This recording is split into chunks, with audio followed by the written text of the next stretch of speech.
What American theme does your book use to explain truths? My book uses the American theme of involving itself in foreign affairs and using our military power for the affairs of the world. Mr. O'Brien, why did you make a fictional novel about Vietnam when you were actually there? I wanted to show universal truths of war properly using fictional means, but through my own life. I thought that a non-fiction description would not be necessary, and I could have represented the truths of war better through fictional means. Tim, tell us one specific truth that you expose in your novel, The Things They Carried. My book exposes the truths of war. One particular truth is that war makes people crazy and animalistic. And an example of this truth is when Azar takes Ted Lavender's puppy and blows it up. Another truth that I wanted to emphasize in this novel was how people become attached to material objects in war. An example of this is how Dobbins attaches his girlfriend's underwear or pantyhose to his neck. And he knows it's just an inanimate object that can't help him, but he believes it's a good luck charm. This object keeps him going, so he does not give up on life or on getting home without dying. In the chapter Stockings, we remember Dobbins' trip on a landmine, but it does not detonate. He credits this miracle to his girlfriend's pantyhose.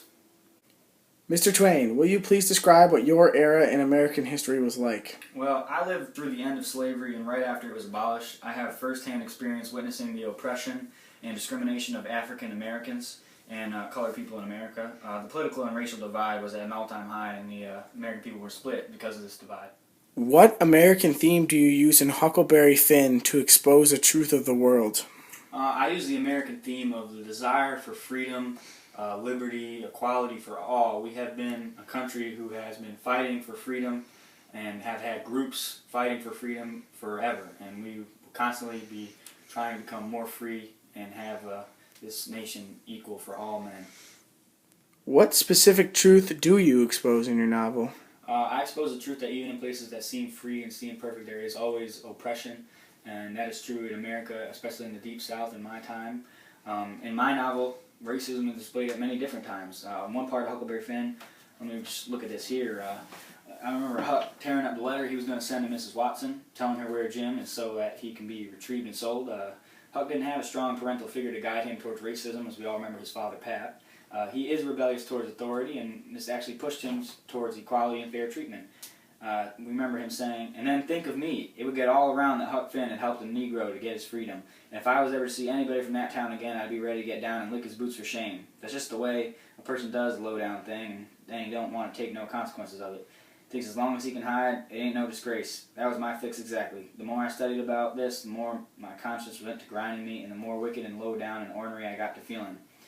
Now, we remember Huckleberry was simply trying to say he was going to help Jim, and America didn't want him to help Jim. There's racism in America, there's oppression in America as much as we believe it is the freest country in the world, and I wanted to expose the truth that in every place there's going to be oppression, no matter how free it may be.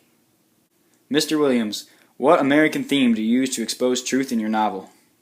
I wanted to use the American theme of obtaining wealth. Mr. Williams, what truth do you expose in your book? I wanted to show that wealth can't bring happiness, no matter how much you have.